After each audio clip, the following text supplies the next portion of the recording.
1991 жылдың 26 наурызы. Таң ата салысымен 5 кішкентай бала үйден шығып, енді қайта оралмайды. Олар жай ғана ойнауға шықты, бірақ олардың тағдыры бүкіл елді дүр сілкіндірді. Бұл Корея тарихындағы ең жұмбақ әрі қайғылы істердің бірі. Сонда бұл балалар қайда жоғалып кетті? Олар бір мектептің оқушылары, бір аулада ойнайтын дос-жарандар еді. Ата-аналары қарапайым жұмыс істейтін, көпсіз зауытта немесе кішігірім кәсіппен айналысатын жандар. Балалардың есімдері: Учхольвон 13 жаста, ең үлкені, спортпен шұғылданатын көшбасшы еді. Ким Йонгю өте мейірімді әңгімешіл бала еді. Пак Чхан Ин 10 жаста еді. Пак Йонгю ол да 10 жаста ашық мінезді бала еді. Араларындағы ең кішісі Ким Чон Сик 9 жаста. 26 наурыз демалыс күні. Елде жергілікті сайлау болып жатқан. Балалар мектепке бармайды, ауа райы жақсы. Көктемнің алғашқы шуақты күндері.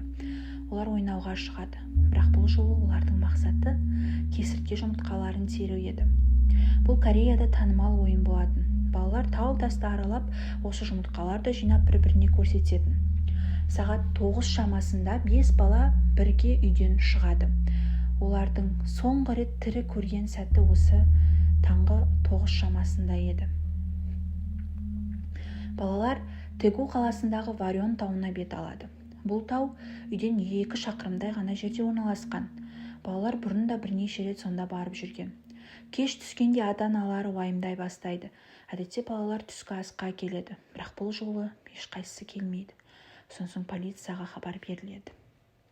Алғашында іздеу кішігірім болды, бірақ бірнеше күннен кейін бұл іс бүкіл елге тарады. Президенттің өзі араласты. Әскер, полиция, волонтерлар барлығы көмектесті. 30 мыңнан астам адам қатысты. Варен тауы 500 рет тексеріледі. Кейбір сарбаздар үйіне қайтпай сол жерде ұйықтап, іздеуді жалғастырды.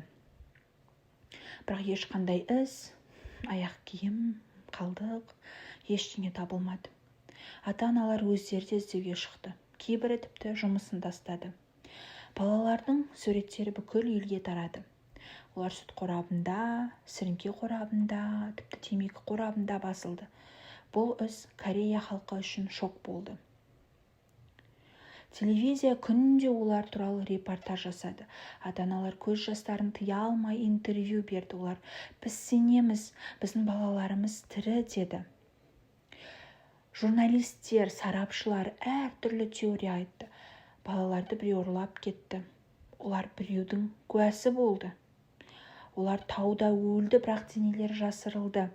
Тіпті шетелге сатылып кеткен деген нұсқа да болды, бірақ ешқайсы дәлелденбеді.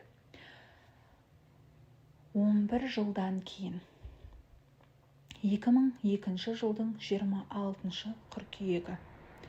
Жергілікті тұрғын Варен тауына қаштан теруге барады.